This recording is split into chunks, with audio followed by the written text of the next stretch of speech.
Hey, what's up everybody, and welcome back to the channel. In today's video, we're going to be talking about the 2023 Ninja ZX-4RR. The model shown is a KRT edition and comes with a few more bells and whistles over what's eventually going to be a base model, but we don't have that bike yet. At least not in the US, but I'm sure it's coming. At the end of this video, I'm going to tell you whether or not this motorcycle is going to be a good buy, or if you should be saying goodbye. I'll walk you through some specs, we'll talk about a couple of features, I'll give you an exhaust clip, and then we'll do a test ride. Before we jump in, don't forget, you can win 25 bucks to Revzilla.com. I'm doing a giveaway, and all you have to do to enter is subscribe to my channel and leave a comment at the bottom of this video that says, Springtime Revzilla gift card giveaway. That's it. All right, let's dive in. So we really can't talk about this motorcycle without talking about the engine because that's the highlight. If I'm not mistaken, this is currently the smallest inline four-cylinder available in America on a motorcycle. It displaces just under 400 cc's, it is liquid cooled, has dual overhead cams, and has a sky-high redline of 16,000 RPM. It only puts out about 26.5 foot-pounds of torque at 11,000 RPM, and the official horsepower numbers haven't been released, but if we do some simple math and use the horsepower equation using that torque number, we can estimate that this engine's going to have an output horsepower rating of about 80. And that power is going to be sent through Kawasaki's 6-speed gearbox with an assist and slipper clutch. And that does include a quick shifter from Kawasaki on the transmission that is bi-directional, so you can quick shift up and down. Let's talk about brakes and suspension right quick. Up at the front, you have a pair of 290mm dual disc brakes with radially mounted 4-piston calipers. I don't have the exact dimension on the fork, but just eyeballing it, it looks like a 37mm. It is provided by Showa, and it is adjustable as well. Only on your preload setting though, no compression and no rebound. Now for the rear section of the motorcycle. You have one 220mm disc with a single piston caliper provided by Nissan. And this rear shock, I'm going to try to say this right. It's a cantilevered, fully adjustable BFRC light piggyback shock with linkage assistance. And I believe it does have compression settings on it for high and low speed, so that you can fine-tune that to better suit your riding style. Curb weight on this tiny honking little squid missile is 416 pounds. Seat height measures in at 31.5 inches. For reference, I'm about 6'1", my jeans measure a 32-34, and this is how I fit on the motorcycle. Alright, now I'd like to talk through a couple of features about this motorcycle. First off, you have all LED lighting in the front, signals, as well as the tail section, plus the signals in the rear. Love the way this tail section looks, super aggressive, super sleek. You have the same ignition switch that you find on the ZX-10. And you're reading that right, this does have a lap button, so it does have a circuit or track mode, so that whenever you're riding, this beautiful little 4.3-inch TFT display with all sorts of good information in it will read lap times to you, and you can see it also does have selectable ride modes like Sport, Road, and Rain, plus a fine-tunable rider mode. Also, I know that cable's in the way, but Ram Air System is something that they put on this bike, and that is actually right in between the headlights here, just like you find on the ZX-6R, pretty neat and pretty functional. And it's also equipped with traction control. You've got 2 settings to choose from on the traction control. One's more sensitive than the other, and you can also shut it completely off. Alright, and now I think I'm going to get you guys an exhaust clip of this sweet little beast.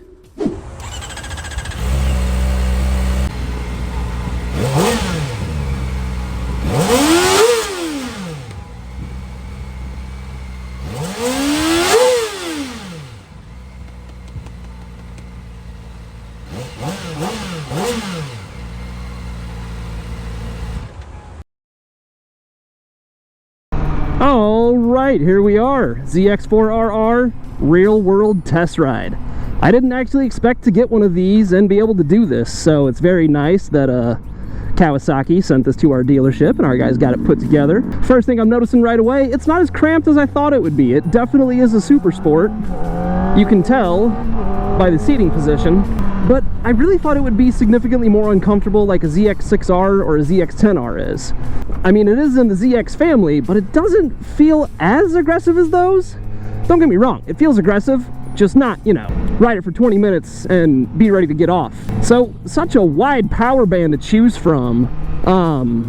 You know, 16,000 RPM, that is a lot of RPM. And it doesn't make any torque until about 11,000, which is right here. But man, it really, this is a joy to ride. I'm maybe like a minute into this. I haven't ridden this ever, you know. This is a brand new bike for 2023.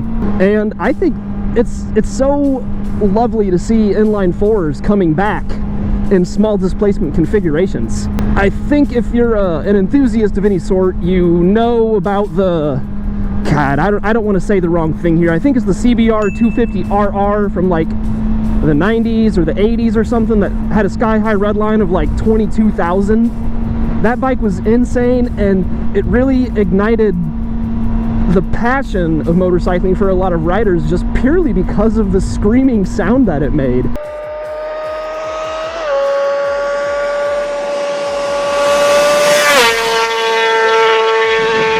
And its uniqueness in the category of small displacement bikes. I think this bike could reignite that passion, and we might see a new trend of manufacturers from Japan and who knows where else making inline 4-cylinders in small displacement configurations because they are so much fun to ride. It's like you twist and it's making a lot of noise, but it's just not going very fast. But that's the thing. It's more fun to ride slow bikes fast than it is to ride fast bikes slow. And a seasoned rider, you know, someone who rides super sports around the track for a living or just as a hobby and has a lot of experience under their belt, they could hop on one of these and just absolutely ride it beyond its limit, probably. It feels very competent. Going through this roundabout here, I'm leaning pretty far over, 20 miles an hour, pitching myself in, trying to lean a little bit. Oh man, this feels so good. I would love to get this out on a track. I've never been to a track, but I would love to get this one to one. Let's use the quick shifter. Don't know what happened there. Where's my quick shifter? Do I not have a quick shifter? Dude, the spec sheet I was reading said this had a quick shifter. Okay, well, all right then. I guess I don't have a quick shifter. Do I or not? I don't. I do not have a quick shifter. That's fine though. You know, I don't know. It doesn't need one. We don't need to drive up the price anymore on this motorcycle. Here's the sale tag for it. I don't know if you guys can read that, but $11,288 is our out-the-door price on this at our store. Every dealer is different. You know, you might be able to get a better price somewhere else. Maybe not. I don't know. It's a pretty rare bike as of now, so maybe dealers will be holding firm on these and try to get as much as they can for them. I don't know. I'm not to say, and also I don't make the prices, so don't come at me with your hate in the comments. Actually, do. Feed my video. Feed my video to the algorithm. Give me all your comments, all your hate. I want it. Just no torque. So I'm in 6th gear, you know, the tallest gear, 50 miles an hour, and we're in sport mode too, so let's just jam it. Nothing. No bottom end whatsoever. But that's okay. You know, Kawasaki, on their website with this motorcycle, they say awaken your super sport. And I think this motorcycle, not the KRT edition by any means, but maybe this bike in its base form, where you might be able to pick it up for, I don't know, what's the MSRP on this thing? $9,699. Hopefully the base model comes out with a few less bells and whistles and drives the price down at least $1,500, where we can pick this bike up for a starting MSRP of $81.99.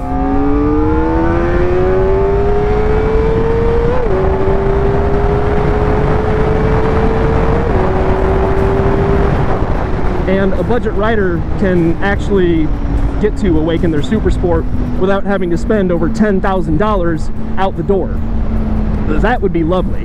And it would get probably a lot more people on board. I mean, this is treading dangerously close to the ZX-4R territory. And I feel like a lot of guys, you know, who are going to look at this bike, if they see a $96.99 price tag and they look, you know, on the website, one rung up to the ZX-6R, they're gonna go, well, that's starting out at $11,199. You know, for $2 more, I get 40 more horsepower. I actually get some torque and a bike that can outperform for just a little bit more. And if you're financing it, that's like $50 a month in payment. I mean, that's probably worth it to a lot of people. So I don't know. I think Kawasaki has a very, very cool motorcycle here I just think there's a couple things that they need to address in terms of pricing and tech, you know. This bike doesn't need all this tech, in my opinion, unless you are a hardcore track rider, and that's probably who this bike is made for. It's a KRT edition, Kawasaki Race Team. So that makes the most sense for hardcore riders, but for the everyday guy like me, I don't need all that. I will never use that. Don't put it in the bike and drive up the price. You know, just give me a base model with an analog tack and this freaking beautiful engine. Buttery smooth, by the way, hardly any vibration at all.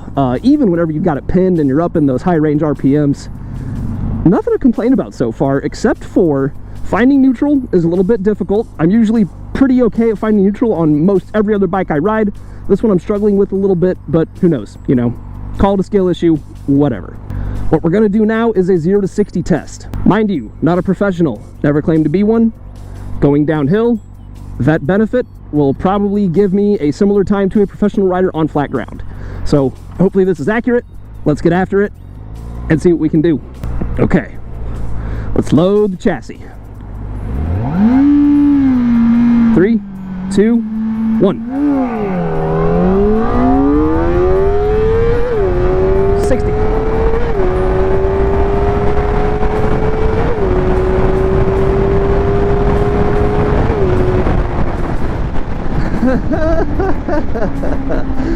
It is actually so much fun to ride. It's so good. The motor is so good. And this bike feels pretty damn stable going down the interstate here. What up, house? Hell yeah, that's what I'm talking about. Waving at the sport bikes. Let's go. I am having a great time on this motorcycle. So far, I'm giving it a positive score here. I think, all things considered, you know, giving this bike a letter grade, 0 to 100 scale, this bike scores a solid, on the KRT edition, a solid 85 for me, because I still think the price is too high for the average rider. If you're looking at it in the eyes of a track enthusiast, the bike probably gets a 90. A more track focused guy might even want to see better suspension and better brakes, and might be willing to even pay more. But for the average rider, I think this is a solid 85 all day long. And we've got passing power. Top speed on this thing, you might be able to hit 125, 135 on this motorcycle. That's where I'm gonna guess. I think the Ninja 400 with the parallel twin will do like 115, 120, so I see no reason why this bike with, you know, 2 more cylinders that are able to rotate faster and generate more horsepower wouldn't be able to obtain a higher top speed closer to, like I said, 130, 135-ish. Oh my gosh, man. It's just so much fun. Wringing this thing's neck just really brings me some joy. I think traction control is on, so I don't think it'll let me wheelie, but, you know, let's try it. Does it wheelie? It sure does. And yes, the traction control light did come on, so that is a working piece of equipment right there.